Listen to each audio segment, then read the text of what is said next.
Muy buenos días, muy buenos días. Gracias por acompañarnos siempre en nuestro espacio de conversación. Y hoy desde casa seguimos desarrollando para usted esta temática que hemos creído sin duda de suma importancia para nuestra sociedad.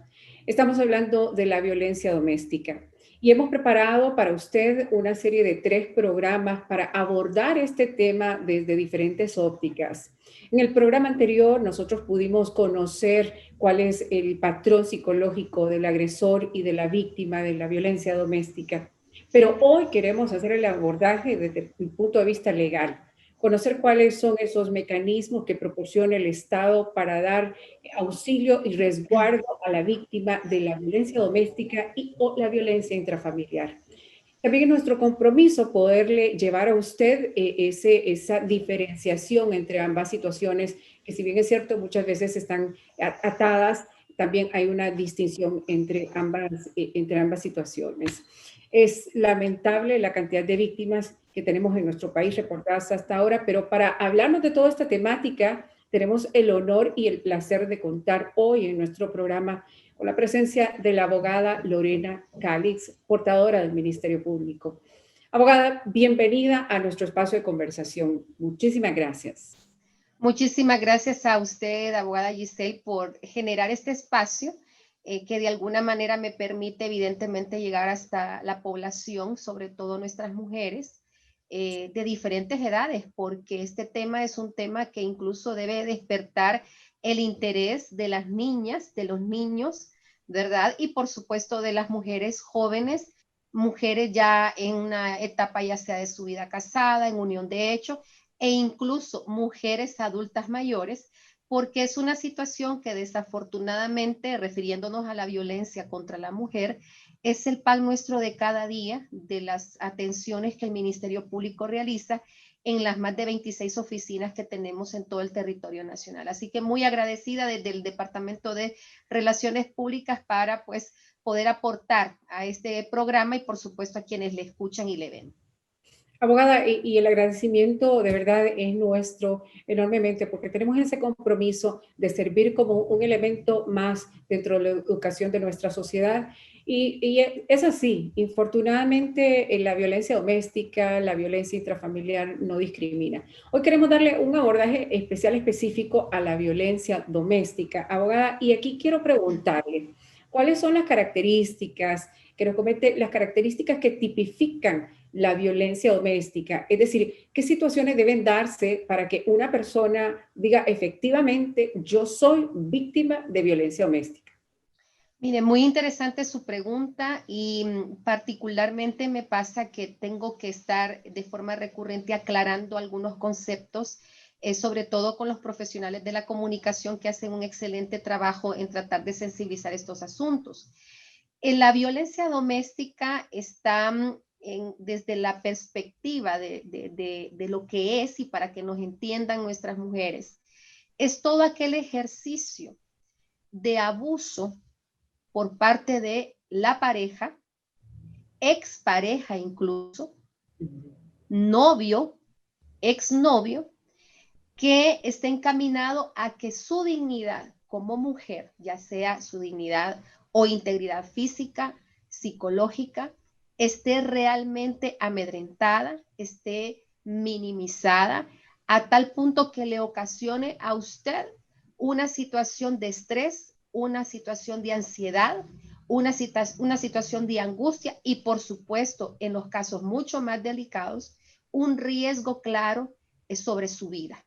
Entonces, la pregunta que nos tendríamos que hacer de entrada a las mujeres para saber si somos o no víctimas de violencia doméstica es si esa relación de convivencia, ¿verdad?, en el entorno doméstico o no necesariamente compartiendo un mismo techo, me está generando a mí efectivamente una situación donde siento que mi autoestima, mi dignidad, mi antes y después de esta relación está totalmente dañada.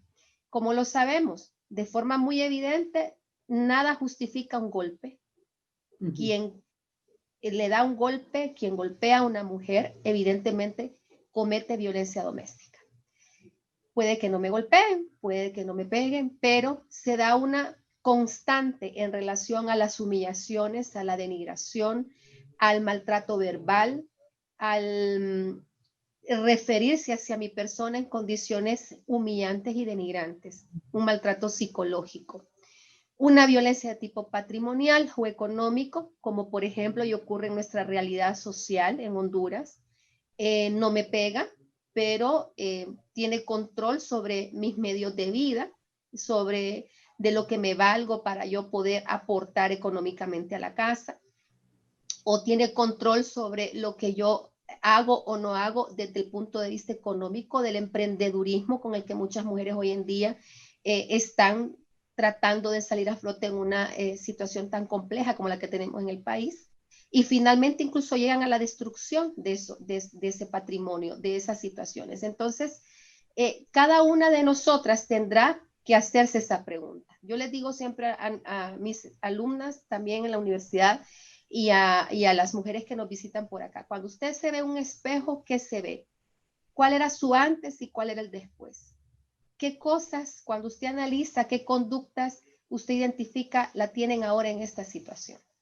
Eso es violencia doméstica. Violencia doméstica, y de verdad que es una cátedra. En pocos minutos tenemos claro y definido cuáles son esas características de tipificidad de la violencia doméstica. Ahora, abogada, déjeme preguntarle, ¿qué pasa? Y porque muchas personas en este momento pueden identificarse del otro lado. ¿Qué pasa con esas víctimas que en silencio soportan todo este maltrato que a veces no es tan contundente como un golpe, sino psicológico, que para muchos se puede volver ambiguo y subjetivo? ¿Cómo presentarse ante los mecanismos que el Estado proporciona para interponer una denuncia cuando mi situación es bajo esta manta, esta óptica un poco subjetiva y un poco ambigua? ¿Qué éxito legal tendrá una denuncia interpuesta por una persona que es víctima en silencio, que no tiene testigos, que no tiene golpes, pero que sí definitivamente está dañada psicológicamente? La ley contra la violencia doméstica establece en principio mecanismos de seguridad y de protección. Hay que entender, y esto lo digo porque muchas veces queremos o pretendemos que el agresor quede recluido o privado de su libertad por un espacio hasta cierto punto, digamos, prudencial para evitar riesgos mayores a la víctima. Sin embargo, los mecanismos que la ley contra la violencia establecen no están encaminados a ello. Yo debo aclarar, la violencia doméstica no es un delito penal en nuestro país. Eso en principio. El espíritu de la ley contra la violencia doméstica va en dos vías. La primera, hacer que cese el ciclo de la violencia doméstica y por ende que esta mujer que se atreve, que no es una decisión fácil y hay que reconocerles a nuestras mujeres el valor cuando lo hacen, y asegurarle que no va a tener un riesgo sobre su vida. Y segundo, buscar la reeducación del agresor. Es decir, en el estado ideal de las cosas es que esta persona que ha cometido violencia doméstica reflexione y enmiende su conducta. El procedimiento es expedito en tanto que se da una serie de momentos, para que nos entiendan las usuarias, audiencias, ¿verdad? El proceso puede iniciar en cualquier oficina del Ministerio Público a nivel nacional, en los juzgados de paz también, que pertenecen a la Corte Suprema de Justicia, y en los casos que nosotros denominamos infraganti, es decir, me están cometiendo en este momento violencia doméstica, a través de la Policía Nacional. Y es que esto me lleva a otra pregunta, abogada, porque surgen varias interrogantes, definitivamente, pero ¿qué pronóstico tiene la situación, tanto en la personalidad del agresor, es decir, la reacción del agresor y de la víctima una vez que se ha interpuesto la denuncia de violencia doméstica? ¿Se mejora esta relación o por el contrario, de acuerdo a su experiencia, se enfatizan y se agudizan más los problemas que llevaron a hacer la denuncia primero? Mire, afortunadamente lo que sí vemos en nuestras mujeres es que hay empoderamiento, en primer lugar. En segundo lugar, se recupera mucho su autoestima, que esa es una situación que nosotros lo vemos todos los días acá. La víctima de la violencia doméstica realmente tiene destruida su autoestima. Y en tercer lugar, el proceso sana. De repente, puede que incluso se trate de una pareja que con asistencia no solo del juzgado y de las instituciones, sino incluso de ayuda espiritual, consejería, terapia, etcétera, logra efectivamente recuperar su relación. Y felizmente, pues, aunque haya de por medio un proceso, hay un reconocimiento de las partes para poder salvar esa familia, esa relación. En otros casos, pues no, se da definitivamente la ruptura, ¿verdad? Desde el punto de vista legal, un divorcio cuando hay un matrimonio legalmente constituido, que dicho sea de paso, las sentencias por violencia doméstica generan una causal para un divorcio. Y en otros casos, si no se trata de un matrimonio legalmente constituido, una unión de hecho, pues hay, por si quiere el término decirlo, hay un entendimiento entre las partes para entender que definitivamente la relación cesó, pero quedan en términos por lo menos que no va a generar mayor riesgo a la pareja. El asunto es cuando se trata de ese tipo de perfiles de agresores, donde desde el punto de vista psicológico, desafortunadamente no hay retorno.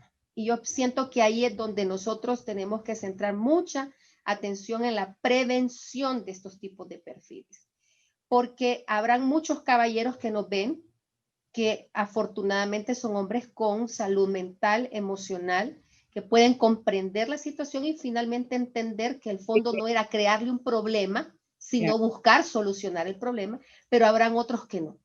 Habrán otros que desde la óptica de los expertos en la psicología y en la psiquiatría forense no tienen punto de retorno y esos son los perfiles peligrosos. Me gustaría, abogada, que ya como para cerrar esta segunda parte de nuestra trilogía, nos hable un poco más de ese soporte, de ese acompañamiento, asesoría legal que del Ministerio Público le proporcionan a las víctimas de violencia doméstica.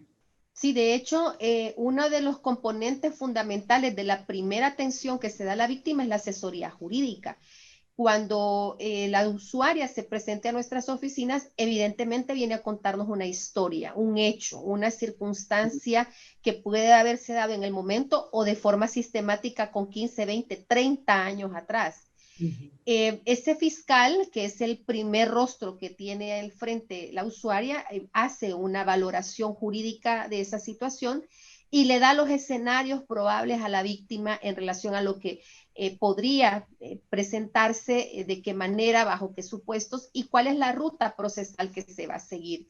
De hecho, que la víctima, una vez que ha sido escuchada y su denuncia ha sido tomada, la puede releer las veces que sea necesario si es que desea agregar otros elementos y haga una solicitud puntual al Ministerio Público sobre cómo quiere que se maneje X o Y situación. Y esto es porque nosotros comprendemos muy bien, Giselle, que nos pasa a todos. En una situación de tensión, de repente incluso nuestra mente no está lo suficientemente clara como para poder relatar con propiedad todo lo que hemos vivido. Pero puede que en un segundo momento, cuando ya ha habido una intervención de un psicólogo, esa mente recupere esa capacidad de, con 5 dedos de frente, recuperar información valiosa para el fiscal. Lo que le quiero decir con esto es que la denuncia pudo haber iniciado por un tema, pero en el camino, dados otros elementos, puede que el fiscal considere cambiar esa condición e incluso decir, bueno, esto ya no es violencia doméstica, esto ya es un delito. Y en ese momento procesal oportuno para el Ministerio Público, ese fiscal va a pedir en representación de esa víctima el cambio. Perfecto, abogada, nos queda clarísimo. Sin duda que hoy, esta mañana de conversación, ha sido más que una conversación, una cátedra. Muchísimas gracias, abogada. Para servirle. Muchísimas gracias por habernos acompañado. Y bueno, nosotros seguimos porque hemos segmentado por cuestiones de tiempo. Tenemos que llegar hasta acá en este momento, pero continuamos trabajando en esta trilogía que hemos creado para abordar este tema amplio de violencia doméstica y violencia intrafamiliar. A usted que está del otro lado de la pantalla, muchas gracias. Que estén bien.